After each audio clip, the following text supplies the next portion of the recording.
अय गोभिला हो, अय बैगन लो, आओ आओ घर से बाहरा निकलो। ताजा ताजा लाइल बानी, खेत से तोड़ के लाइल बानी, मुरई उखाड़ के लाइल बानी। आवा ए चाचा, ए काकी, ए भाभी, अरे आवा हो ले लो। सब सामान देसी, पैसा न लेहब बेसी। आवा आवा। अरे का हो, बड़ा दिन पे भेटैलू ह। अरे त का कही, जब हमार मरद छोड़ी है तबे नु नहीं हराइब। अच्छा त ई बात बा, तोहार मरद छोड़ते नहीं खे। हाँ तो छोड़बो ना करी। काहे तू जान तर का जे ना छोड़ी। हाँ हो, हमारा सब पता बा कि तू काहे हमके छोड़लू आ उ तोहके काहे ना छोड़ी। अच्छा अच्छा तो बताव का जाना तर। तो सुना,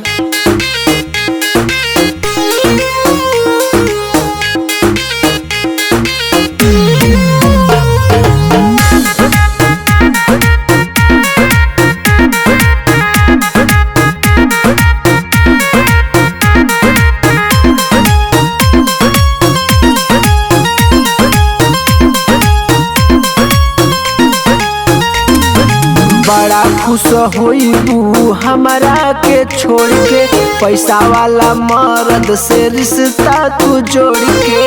अरे ऐसा नहीं खे, ऐसा ना। बड़ा खुश होई तू हमारा के छोड़ के, पैसा वाला मर्द से रिश्ता तू जोड़ के। मिलल नहीं नौकरी सरकारी यार। अच्छा? मिलल नहीं नौकरी सरकारी यार। पियावा बेचेला तरकारी यार। पियावा बेचेला तरकारी यार। केहू के न करेला बेगारी यार। पियावा बेचेला तरकारी यार। पियावा बेचेला। बढ़ो बढ़ो, हमारा से नीक केहू सब्जी देई। हाय हरा हरा पालक, हरा हरा गाजर, मुरई, आवा लो।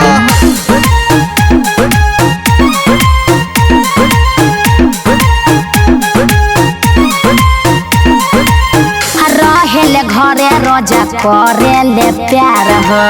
बड़ा निक हबे मरद हमार हो।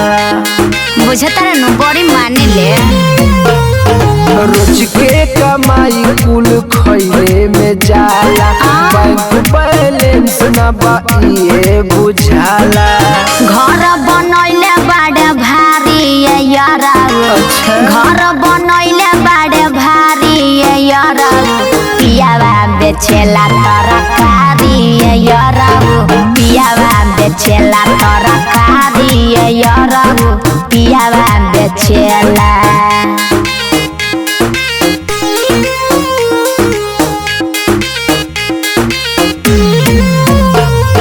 गोभिला हो, ए चाची, ए भौजीला हो, मुरई, बैगन लो, आओ।